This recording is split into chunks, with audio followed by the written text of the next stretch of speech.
let me tell you the story that honestly sounds unreal, but it's 100% true. This is the story of Ignaz Semmelweis, a doctor in the 1800s. He literally saved millions of lives, but paid for it with his own. Alright, let's rewind. It's July 1st, 1818, an old neighborhood in Buda, a quiet place called Taban. A baby is born. His name, Ignaz Semmelweis. He's the fifth of 10 kids. A big family, and no, this isn't one of those stories where the kid grows up poor and starving. Quite the opposite. His family was actually doing pretty well. His father was a successful merchant with his own business, stable money, and comfortable life. Honestly, everything was perfectly set up for Ignaz to live a calm, predictable, drama-free life. But life had other plans. Ignaz grows up and heads to the University of Vienna. At first, he studies law, but something just doesn't feel right. You know that feeling when you're doing something and deep down you're like, yeah, this isn't me. That's exactly how he felt. One day, he just says to himself, no. He quits law, walks away, and switches to medicine.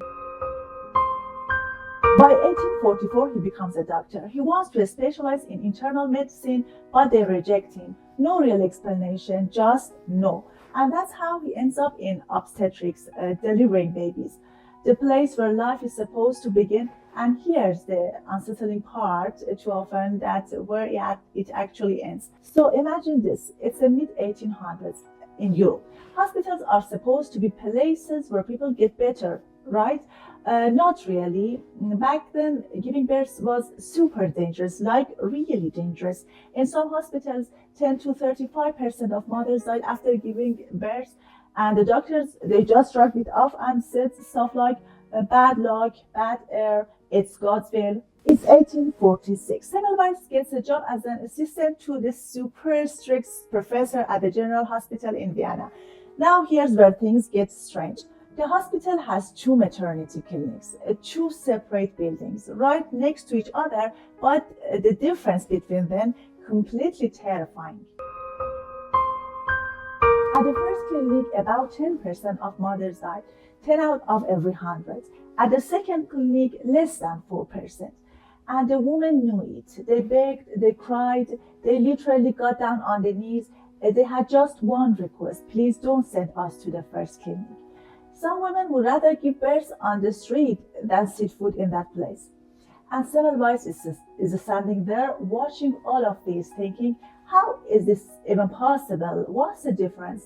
Why? And it's that one question, why, that's where everything really starts. Semmelweis starts digging into it. He's like, all right, maybe it's a crowding, but no, the other clinic is actually more crowded. Okay, maybe it's the air. No, same neighborhood, same weather. At one point, he even thinks, and it sounds crazy now, maybe when the priest comes to give the last rite, the moms get freaked out and that fear somehow makes them sick. But none of it adds up.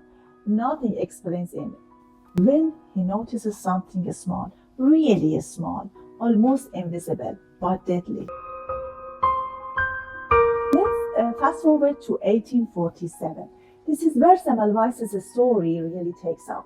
He has a close friend, Jelko Kolechka, not just a colleague, he's a real friend, someone who thinks like him. One day during an autopsy, a student slips and a tip of the scalpel accidentally caught Kolechka's finger. Just a tiny wound, nobody thinks much of it. A few days later, Kolechka's dead. Semmelweis is watching his friend's autopsy, and suddenly he freezes. The symptoms, exactly the same ones the women get after childbirth, right before they die. And in that moment, it's like something just screams inside his head. You found it. Semmelweis says, wait a minute, we doctors handle dead bodies in the morning, and then with the same hands we examine women who've just given birth? And suddenly a terrifying thought hits him. We're carrying this with our own hands. He doesn't call them germs or bacteria. No one even believes in that stuff yet. He calls them cadaverous particles, something invisible, something that comes from the bodies, something that sticks to doctors' hands and gets to the bodies of new mothers. And suddenly everything clicks, because the second clinic, The one with the midwives where they don't do autopsies has way fewer deaths. So Semmelweis is like, okay, if the issue is our hands, let's wash them. But not just with water. He brings in a chlorine solution. Why? Because it's the only thing that completely gets rid of the smell of the cake.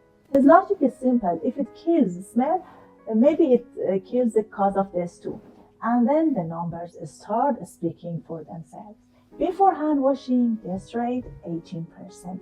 After hand washing, 2%, 1%. Some months, 0. For the first time ever, a maternity ward with no deaths. Semmelweis knows exactly what he's figured out, but the ward not so much. The doctors are like, wait, you're telling us there's only one cause, cleanliness? They think it's insane. They laugh at him, make fun of him, and in the end, they just kick him out of the hospital. Semmelweis is kicked out of Vienna and has to move to Budapest. But he doesn't chill out, not even close. He starts writing open letter to some of the most famous doctors in Europe, saying, you could save life, but you choose not to. And sometimes he goes even further, calling them irresponsible murders. People start whispering, this guy's not mentally stable. Even his wife starts getting worried. Friends start backing away and colleagues disappear. And slowly the doctor, who was once saving life, begins to fall apart himself. 1865, almost 20 years after making his big discovery, they tell me they're taking him to visit a medical facility, but instead they sent him to an asylum. And when he tries to fight back, they beat him. He was just 47 when he died, 2 weeks later from septic shock, a blood infection, the very thing he had spent entire life trying to prevent. And it might have happened because the guard beat him so badly. Almost no one showed up to his funeral. The medical community didn't even recognize his death. And here's the irony part. After he died, Louis Pasteur proved germ theory. Joseph Lister introduced antiseptics, and suddenly everyone was like, wow, Semmelweis was right. Washing hands became the standard. Medical textbooks got updated, hospitals and universities were named after him. Now, washing your hands is the most basic rule in medicine. He's known as the father of antisepsis, a real pioneer of modern medicine. But the guy who figured it out, he never got a respect he deserved. That's why we have something called the Semmelweis reflex today. It's when people shut down new ideas just because they go against what we already believe. So Semmelweis didn't fail because he was wrong. He failed because he told the truth too early. And history can be pretty tough on people who are ahead of their time.